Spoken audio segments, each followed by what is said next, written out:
So it wasn't for the money. It was because I saw an opportunity within an organization that I knew I could lead, but they weren't giving me the keys on entry, right? So you had to earn that credibility or trust.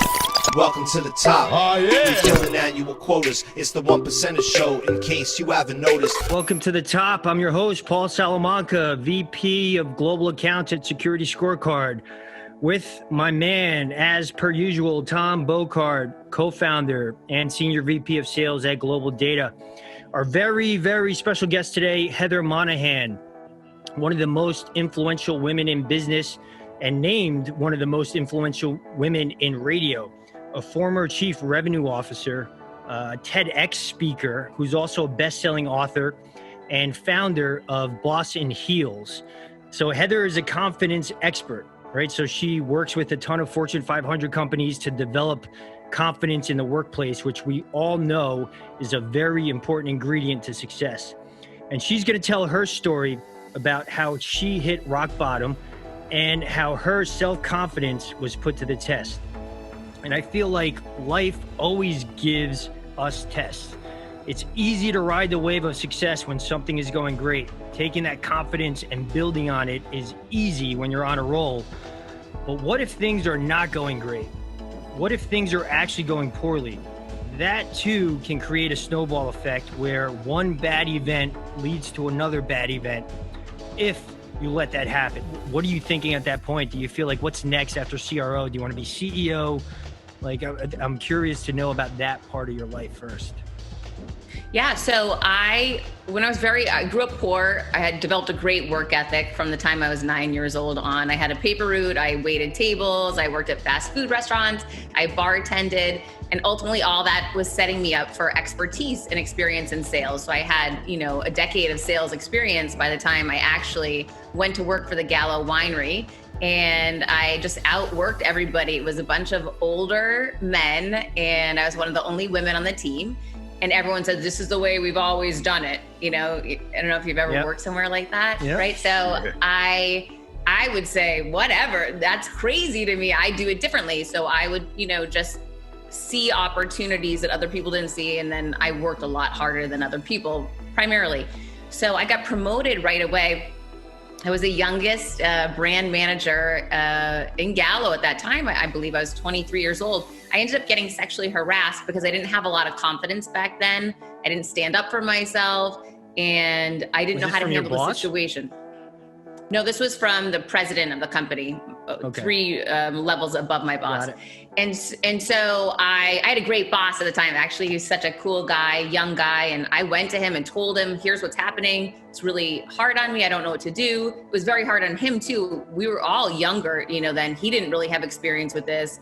There was no Me Too movement or any of that back then, right? So it was sort of just try to ignore it, and move forward. And it became unbearable. And I didn't feel really rooted in myself and comfortable with myself to go forward and get a lawyer or anything like that. So I just quit. And I called the CEO. Is there an HR at this company or no? Is that even a thing or?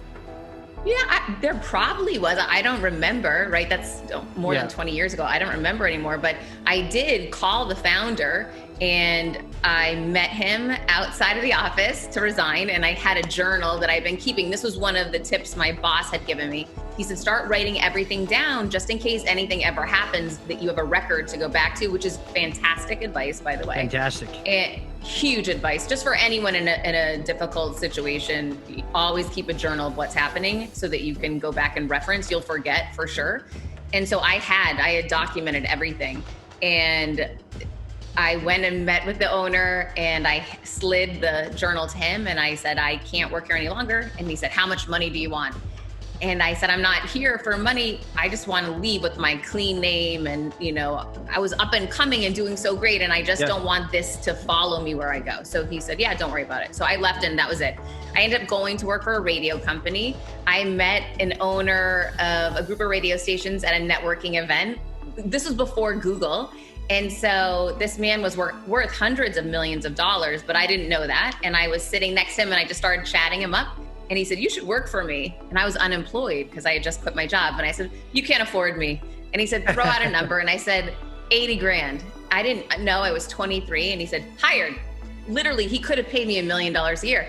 And so I said, okay, great. And I went to work for him the next day. He took me under his wing. He was a great guy, taught me the business of selling air, which is essentially once you've sold air, you can sell anything in the world. Yeah. And so he taught me that business. Within 1 year, I was the #1 rep in the company. And he said, do you want to be my equity partner? And I was almost 25 at the time. And I said, yeah, I do, for sure. I was chasing the money. I wanted to go wherever the money was.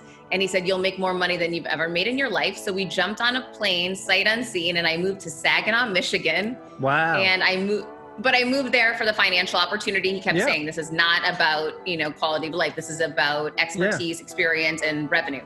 So we purchased a $25 million property. I turned it into a $55 million property in under 3 years. So we netted 30 million and had this phenomenal success. That's that really amazing. it put my name on the map, in my industry. And really, that was, well, listen, I didn't take one vacation. All my friends were getting married during that time. I didn't even date back then. I worked 7 days a week and focused, and I was running a huge operation, and I was very young. I was younger than all my employees. So everyone thought, oh, she must be sleeping with the boss, or she must, be related to him, and it was none of those things. He saw potential in me. And let me tell you, he's the hardest person to work for in the world. I mean, you had to do every night when you would get home, you had to dial in and give him, here's what's going on, and here's the numbers. And it was really intense, but it was this great training ground for me to learn how to run a company, how to run an operation, different divisions, and primarily the most important thing, generating the revenue, which was my de facto skill set. So from there, I said, what am I going to do? I couldn't work for him anymore because we had to sign a non-compete, non-solicit in order to transition to the new company. And he said, go work for this publicly traded company in Florida. The company's larger. You'll, be able to take over the whole company in no time. Great. So I fly down and I meet with the president of the company. I pitch him on me running his company. Yeah. And he says no. He declines very nicely. No, thank you. So how old were you at this point? Maybe I was 28. Wow, good for you. And he says no. But so were you nervous going into the meeting?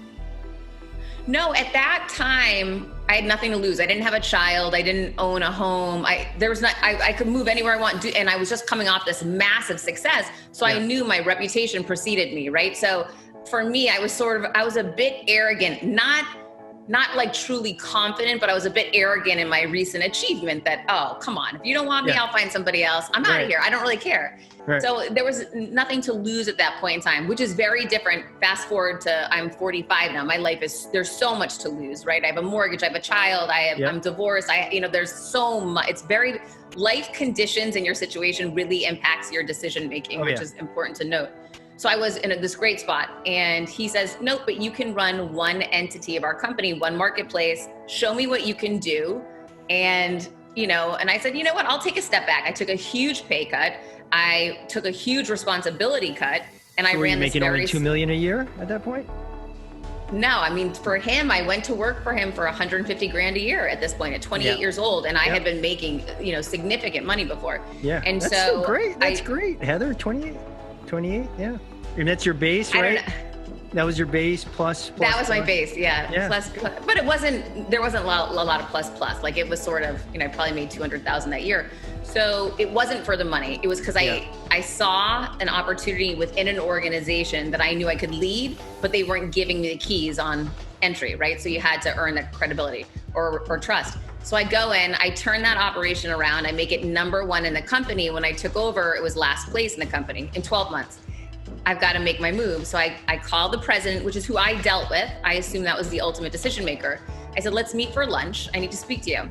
He sits down. I said, listen, and this is where I want to impart value for everybody. I put myself in his shoes ahead of time, right? So I thought, what are his concerns? He doesn't like change. Okay, what are other concerns? He has to look good in front of shareholders. What other concerns does he have? He's scared of failing. I really went through all of his objections, potential objections, answered them all, and I presented in that fashion. I said, listen, you and I both know we both don't like change. That's not true. I do, but I know he doesn't, right? So I say, you and I both are worried about change. We're doing so well here. It's really scary to even consider making a change.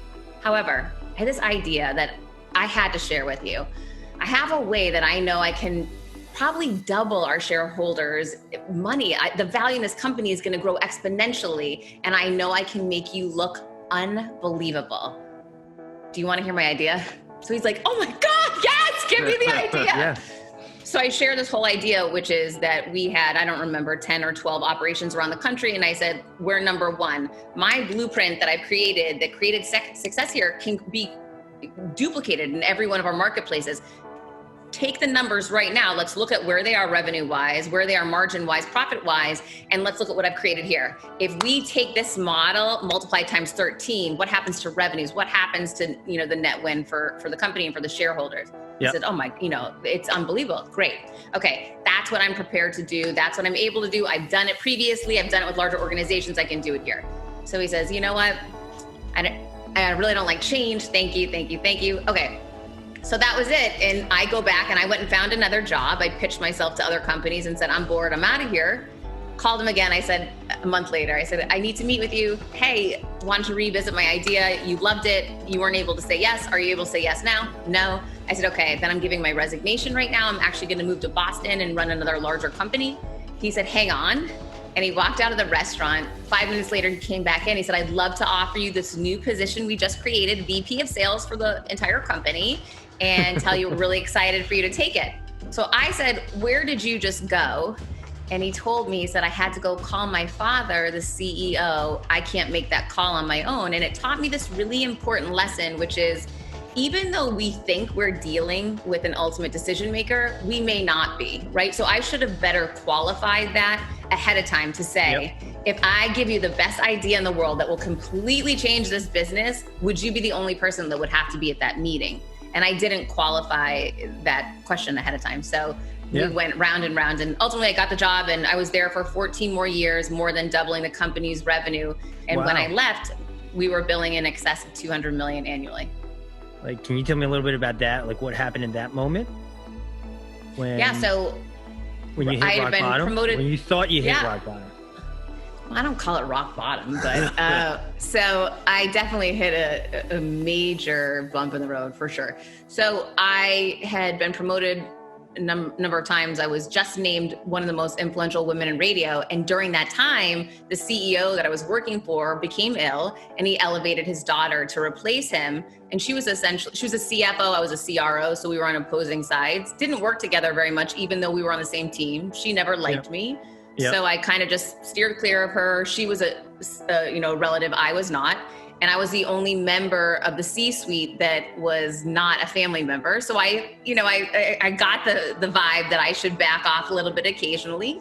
And I did. And it turned out that was an error in my way, that I should have more exerted myself and stood up for myself more, because this woman only built in her strength. The more space I would give her, the more I'd back off of her. And so in the end, she ultimately calls me in and tells me, you're fired. I don't need a chief revenue officer. I can run this thing on my own. And I have no more need for you. So she said, you can sign one of two pieces of paper. One said, Heather Monahan's been fired.